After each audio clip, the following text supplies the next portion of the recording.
Today's companion is Zayne, God of Annihilation.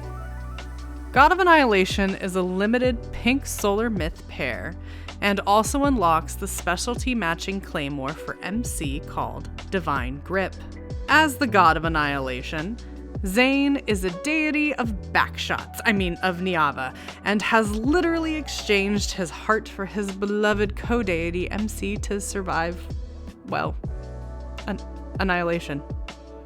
His powers are centered around light arrows and seeing the truth, and he's described by the game as DPS, burst, and empower. He's a handsome, half-dressed god that scales primarily on percent of max HP and attack, and his mechanics have to do with battle resource management, state changes, and mark and detonate skills.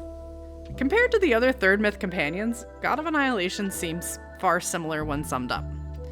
At the start of the fight, Zayne has a blindfold on.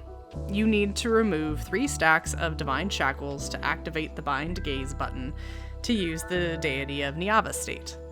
To do that, you want to apply the arrow mark to enemies, which you do by applying 4 golden arrows, and tell God of Annihilation to detonate the mark using his Terminus Arrow with your charge attack.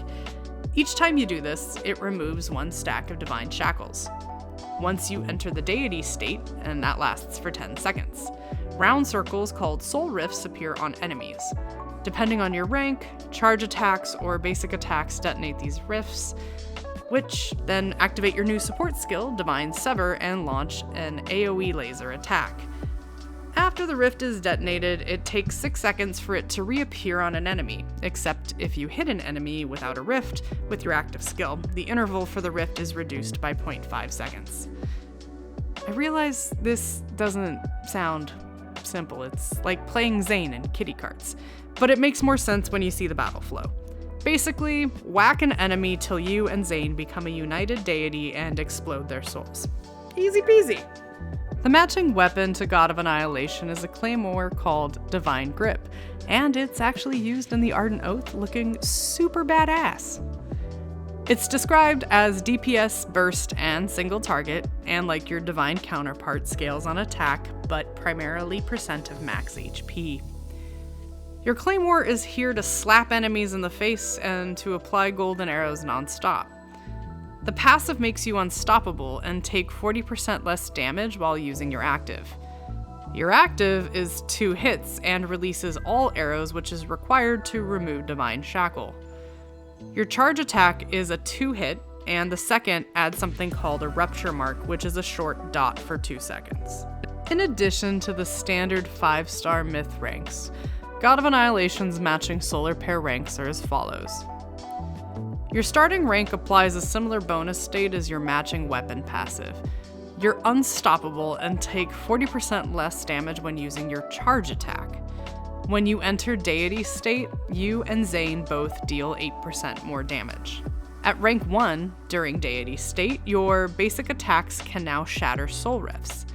Additionally, if an enemy has no rift, your active skill will apply it.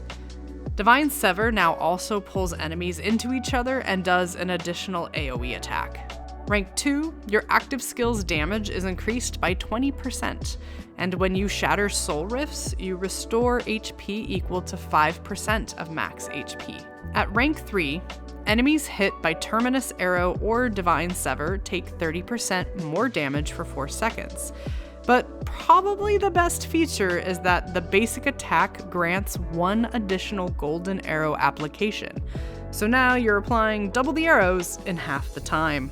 It is rare that I advocate for R3ing a companion. However, as both a Claymore hater, and a brute forcer, God of Annihilation is my go-to companion for open orbit, senior hunt contest, or truly anything I can't pass normally.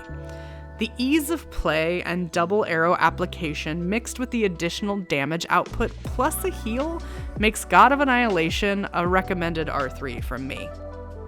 Before we begin discussing the skill rotations for God of Annihilation, we need to discuss the Claymore. Claymores are big and slow, but powerful as fuck. There's a trick to cut frames, and you'll recognize this from other companions like XO2 and Silverwing, But to charge arrows faster, you'll want to do basic dodge to dodge cancel and reset the animation frames, as the basic 3 and 4 attacks have much longer animations. You want to remove shackles as fast as possible before the enemy is weakened, so there are 2 rotations for God of Annihilation: basic attacks that provide 2 arrows and basic attacks that provide 1. Of course, open with a resonate and a support skill. Then begin to remove shackles. Basic dodge to apply golden arrows, then basic dodge, apply the last 2 arrows, and finally hold for a charge attack to have Terminus Arrow hit. Note, the Terminus Arrow must hit to remove the shackle. If you kill the enemy before it hits, it doesn't count as a shackle removal. Continue this pattern until all 3 shackles are removed. Resonate to break shields, and then activate your Divine State. Then begin to detonate rifts. Each time you break a rift, Zayne's support skill activates to launch Divine Sever. Repeat this as much as you can. As you wait for rifts to reappear or reapply, use your charge attack to apply rupture marks for more damage. Then, do it all over again. Remove shackles before Divine State, enter Divine State, and whack some rifts. God of Annihilation primarily scales on % of max HP, so prioritize it across secondary stats when possible, especially because of the massive burst damage opportunity. He also scales on attack, which you can include attack bonus secondarily if you have the cores for it. As timing to get the shackles removed can be important, having a little extra expedited energy boost can absolutely help, and I actually prioritize that over oath skills. God of Annihilation is currently Zayne's strongest companion, and for me, an essential in the battle roster, from his AoE and burst damage to heal and just general fun gameplay. Frankly, he can annihilate me anytime. If you enjoy playing companions like God of Annihilation, you might like these. For more Mark and Detonate, check out Sylus Relentless Conqueror for similar gameplay. If you're into this type of battle resource management, check out Rafayel Abysswalker or Caleb Farspace Colonel. Feel free to drop me any questions or comments below, and practice makes you better than auto. So get out there and annihilate some backs, baby! Otherwise, check out this companion video next, or you can review Lad's battle basics here. Happy hunting!